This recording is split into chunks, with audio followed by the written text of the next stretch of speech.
الرحيم الحمد لله رب العالمين ثم الصلاة والسلام على رسول الله وعلى آله وصحبه أجمعين أما بعد mukadde kana katono tugenda kweyigiriza ku kigambo mpisa. Ekigambo mpisa kigambo kikulu nnyo mu ddiini yaffe Busiraamu.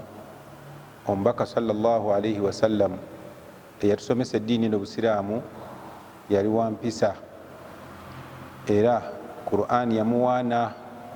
Allah subhanahu wa ta'ala yamuwaana emirundi mingi mu Qur'an nga ayogera ku mpisa ze, zaali mpisa za ttendo. Era ne Aisha radhiyallahu anha bamubuuza ku mpisa z'omubaka Muhammad sallallahu alayhi wasallam, n'abagamba kana khuluquhu al-Qur'an.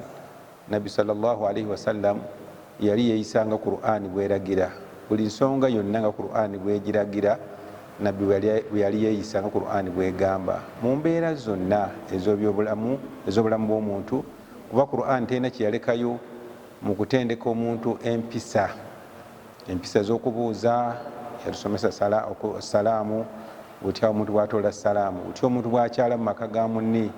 Zonna mpisa zasomesebwa omubaka Muhammad sallallahu alaihi wasallam, mpisa z'okukyala, mpisa z'okulya, mpisa z'okwambala, mpisa z'okuwasa, mpisa kwegamba buli mu kimu kyonna Obusiraamu bwasomesa mpisa. Kati omubaka Muhammad sallallahu alaihi wasallam yali musaale nnyo mu kuyigiriza Abasiraamu empisa. N'olwekyo abantu ffenna abali ku duniya kuno Abasiraamu tulina okubeera n'empisa, tulina okutwala omubaka Muhammad sallallahu alaihi wasallam nga kyakulabirako kirungi gye tuli. Lakad kana lakum fi rasulillah uswatun hasana. Omubaka sallallahu alaihi wasallam kyali kyakulabirako kirungi nnyo gye tuli, oba kyakulabirako kirungi nnyo gye tuli, example nene gye tuli, liman kana yarju llah wal yawma al akhira wa dhakara allaha kathira. Ku muntu yenna asuubira okubeera ng'asinkana Allah, akusinkana Allah era ng'asuubira nga olunaku lw'enkomerero gye luli. Buli asuubira yenna omubaka ye example sallallahu alaihi wasallam. N'olwekyo nabbi yali wa mpisa era yatukuutira okubeera ab'empisa, era Qur'an ekitabo kyaffe kye tusoma kyatukuutira okubeera n'empisa. Empisa zirabikira mu bintu nga bino wammanga. Omuntu ow'empisa alina okubeera ne rahma, nga musaasizi. Omuntu asaasira okusaasira kufuula omuntu ow'empisa bw'aba asaasira nnyo. Asidiku, amazima. Omuntu yenna ayogera amazima aba muntu wa mpisa. Empisa zeyolekera mu mazima g'omuntu. Omusajja alimu amazima ya rabbi, empisa ze ennungi. Senga osanga munno mu motoka sente ze ne zigwa, essimu ye neegwa notagyezibika, n'okola amazima ago n'obeera nga tumukompanyiza kubeera nga sente ze oziteeka mu nsawo, oba olaze empisa ennungi. N'olwekyo omuntu omutuufu ow'empisa alina okubeera nga asaasira nnyo, alina okubeera nga alina amazima mangi nnyo, alina okubeera nga omuntu oyo abeera ne amaana, obwesigwa, ng'alina akuuma obwesigwa. Ow'empisa abeera n'ensonyi, ow'empisa abeera mwetoowaze, ow'empisa abeera ayamba. Buli lwalaba omuntu ali mu buzibu amuyamba. Okuyamba kulaga ng'oli wa mpisa. Kati ffe Abasiraamu senga tugoberera empisa z'Obusiraamu ezatusomesebwa Nabbi Muhammad sallallahu alaihi wasallam, twesanga nti abantu senga tugoberera empisa z'Oweekitiibwa sallallahu alaihi wasallam, tusobola okubeera nga abantu bonna tubasiramula abali mu nsi. Empisa zaffe kasita zibeera ennungi, abantu bonna abali mu nsi muno tujja kwesanga majority basiramuse. Abantu abasiramuka, nze ndi ku senta y'Obusiraamu ebudaabuda Abasiraamu bapya emyaka kati 20 n'omusobyo nga mbabudaabuda, naye abantu bangi abasiramuka basinga okusiramuka mpisa n'okusinga ebirala. Abasiraamu balungi nnyo, Abasiraamu bayambagana, Abasiraamu bayamba, Abasiraamu basaddaaka, Abasiraamu kwegamba nga buli yajja omubuuza nti gwe lwaki wasiramuse, munnange nda Abasiraamu munnange bayamba nnyo. Abasiraamu bambala bulungi ezo mpisa, Abasiraamu bayamba basaddaaka, Abasiraamu bakwatira wamu, Abasiraamu bayambagana. Kwegamba nolaba nga ebintu byonna byakubuulira ensonga lwaki asiramuse byonna nga bizimbirwa ku kigambo mpisa. Kati empisa kigambo kikulu nnyo. Senga Abasiraamu n'abatwe ffenna nga tukutte empisa ez'Oweekitiibwa sallallahu alaihi wasallam, tujja kwesanga nga abantu bonna abali ku nsi kuno abasinga nga basiramuse, nga bayingidde eddiini Busiraamu. Mu Qur'ani y'ekitiibwa Allah atugamba nti qad aflaha man zakkaaha, yeesiimye, awangudde, yeesiimye oyo omuntu atukuza omutima gwe ne gubeera mutima mulungi nga gwa mpisa. Omutima gwo bwe n'empisa ng'oli musajja wa mpisa oba owangudde duniya eno ate n'owangula ne akhira. Ku duniya buli omu ajja kwagala. Bw'obeera omuzadde asinga kwagala mwana we alina empisa. Omusomesa ku ssomero ayagala nnyo omwana alina empisa. Omuntu alina emirimu gye ayettanira nnyo omuntu alina empisa okubeera ng'amukolera omulimu. Omuntu ali mu gavumenti baagala nnyo ow'empisa. Omuntu ali mu kitongole kyonna buli omu asinga kwagala mpisa. Omuntu awasa asinga kunoonya mukyala kyamunoonyako ekikulu banna mukyala oyo gwenjagala okuwasa oyo alina empisa asooka munoonyerezaako alabe omuntu oyo gwenjagala okuwasa afaanana atya. N'olwekyo bw'oba oyagala obufumbo beera wa mpisa. Bw'oba oyagala kuwasa omukyala owasa omukyala mu bwangu nnyo beera n'empisa. Buli mwagana omuvubuka oyo mulungi bananga alina empisa. Empisa kigambo kikulu nnyo kiyamba buli mu mbeera yonna mu bufumbo. Omwempisa talemwa bufumbo. Omuntu atalina mpisa tasobola kubeera na bufumbo. Kabeere musajja ng'avuma akuba aduula tabeera na mukyala. Abakyala bamudduka. N'omukyala nabwe ekyo bwabeera n'empisa enkyamu era naye obufumbo bumulema. Kad aflaha man zakkaaha, yeesiimye awangudde oyo atukuza omutima gwe ne gubeeramu empisa. Wakad khaba man dassaaha, ate ali bubi nnyo khasira wakufafaaganirwa oyo alina omutima omubi. Oyo ng'omutima gwe nga mukyamu ng'akola bikyamu ng'ebikolwa ebibi nga talina mpisa, oyo ajja kubeera ng'ensi eno emulema. Buli woolaga wakulema. Wogenda ku mulimu bagoba. Obeera musomesa bakugoba. Empisa nga z'okola ku ssomero kwagala bwana busomi kugira bwoti kubba kukumpanya ebintu ebyo bikola bakugoba buli gy'olaga. Oba ofunye mulimu gundi bajja kukugoba lwa mpisa zo. Teri ayagala muntu atalina mpisa. N'olwekyo baganda bange empisa kigambo kikulu nnyo nnyo nnyo kivaako omuntu okubeera nga yeesiima ku nsi kuno ate era omuntu w'empisa ajja kubeera nga yeesiima ku lunaku lw'enkomerero. N'olwekyo Nabbi sallallahu alaihi wasallam empisa zireeta okwagala baganda bange. Abantu bonna tugambe bakwagala era omutima. Nabbi sallallahu alaihi wasallam yatugamba nti inna ahabbakum ilayya, omuntu asinga okwagalwa gyendi. Inna ahabbakum ilayya, omuntu asinga okwagalwa gyendi. Wa akrabakum minni fil akhirah, era omuntu ajja okubeera okumpi nange ku lunaku lw'enkomerero. Omuntu asinga okwagalwa gyendi ate era ajja okubeera okumpi nange ku lunaku lw'enkomerero, ajja okumbeera ku lusegere. Nabbi sallallahu alaihi wasallam agamba ne ahasinukum akhlaqa, ye muntu ow'empisa ennungi. Wa inna abghadakum ilayya, omuntu gwe saagalira ddala, gwe nsinga okunyiigira, gwe saagala. Wa ab'adakum minni fil akhirah, era ajja okumbeera ewala ennyo ku lunaku lw'enkomerero nga ajja kubeera wala nnyo nange.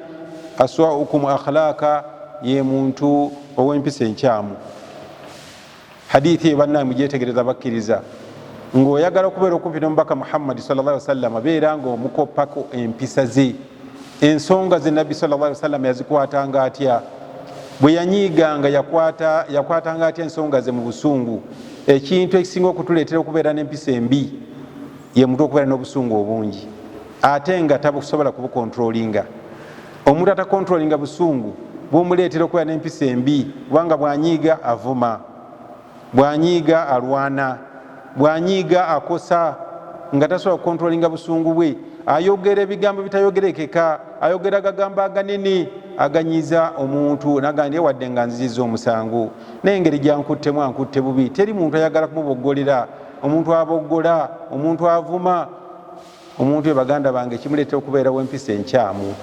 N'olwekyo bunabeera n'empisa ezembi tojja kubeera kumpi na mubaka Muhammadi sallallahu alaihi wasallam, kuba nabbi yatuyigiriza engeri ki omuntu gyakontrolingamu obusungu bwe senga aba anyiize. Obusiraamu bwasomesa empisa ez'okunyiiga. Bw'oba onyiize weeyisa otya?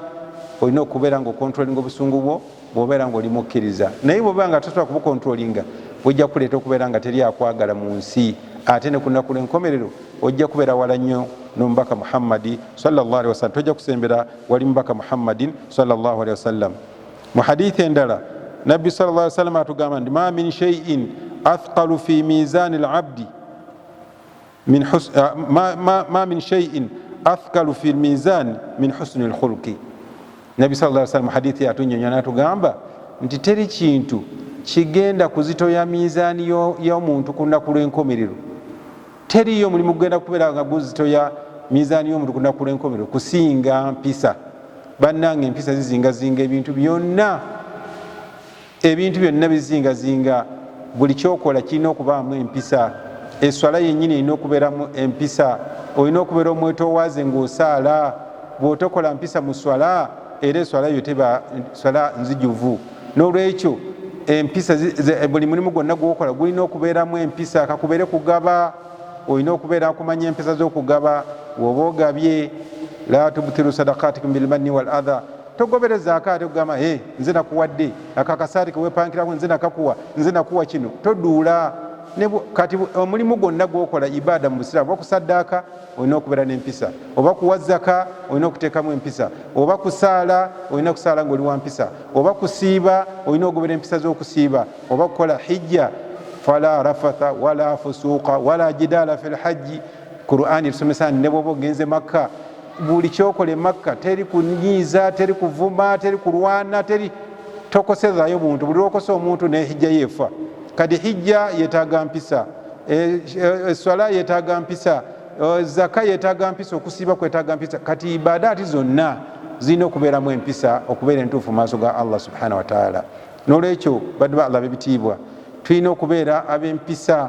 Tulina okubeera nga ibadaati zaffe ze tukola tuziteekamu empisa bwe tujja okutuuka mu maaso ga Allah subhanahu wa ta'ala nga tusiimiddwa.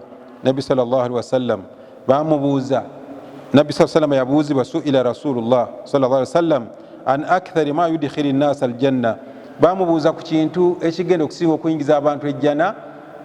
Nabbi bamubuuza sallallahu alaihi wasallam, kintu ki, mulimu ki ogugenda okusinga okuyingiza abantu mu jjana? Nabbi sallallahu alaihi wasallam n'agamba taqwa Allah wa husnul khuluqi, kutya Allah subhanahu wa ta'ala na kubeera na mpisa nnungi. Bannange bw'onootya Allah muno mu nsi n'okola okutya Allah kwe kuliwa kwe kubeera nga Allah bye yakulagira obikola ne bye yakuziyiza obyeziyiza. Bw'onookola byakulagira ne weziyiza byakuziyiza, ojja kuba otidde Allah subhanahu wa ta'ala. Bw'onookola empisa ennungi, subhanallah, manya nti gwe jana ogenda kubeera ng'ogiyingira. Kutya Allah na kukola mpisa nnungi, Nabbi yatukubira sallallahu alaihi wasallam nti bye bigenda okusinga okuyingiza abantu ejjana. N'olwekyo eyo hadithi etulagira ddala nti mu nsi muno abakkiriza ffenna bwe tuba tunoonya ejjana, bwe tuba tujagala tutye Allah, tulongoose empisa, gwe beera mulungi eri abantu, beera mulungi eri ebitonde Allah byonna bye yatonda, abantu bayise bulungi, weeyise bulungi ne Allah subhanahu wa ta'ala, weeyise bulungi n'ebitonde Allah bye yatonda, weeyise bulungi n'ebisolo Allah bye yateeka kuno ku nsi, wamu n'ebinyonyi, wamu n'ebiwuka. Byonna ebyo byenkoonyeeko olina okubeera nga weeyisa bulungi n'abantu. Abantu weeyise bulungi, yisa bulungi ebitonde, musiraamu si musiraamu, muyise bulungi. Obuntu bwo bulina okubeerawo, empisa ze weeyisaamu eri abantu bonna ziri genero, zibuna. Olina okubeera ow'empisa eri abantu bonna, omusiraamu n'atali musiraamu, omutono omukulu, bonna bayise bulungi. Oyise bulungi ebisolo, okuggyako ebyo ebyalagirwa nti kino kisolo kikambwe oba kikosa, ekyo olina okutta ng'okirabyeko, kubanga bw'otokita kikutta. Ebiwuka ebiri mu nsi, emisota, biki ebikosa tubitta, ebitakosa kireke kitambule olutambula lwakyo. N'olwekyo baddu ba Allah b'ebitiibwa, tulina okubeera ab'empisa tusobole okuwangula edduniya eno. Buli lwobeera ow'empisa, buli woonoolaga mu nsi bagenda kukwettanira nga buli omu akwagala. Ate buli onoobeera ow'empisa, akhira ojja kubeera nga weesiima ng'obeera kumpi n'omubaka Muhammadi sallallahu alaihi wasallam. Wa sallallahu ala khayri khalqihi Muhammadin sallallahu alaihi wasallam wa ala alihi wa sahbihi wa sallim walhamdulillahi rabbil alamin. Akhukum Ismaila ibn Adi Basoga, Qadhi Jinja.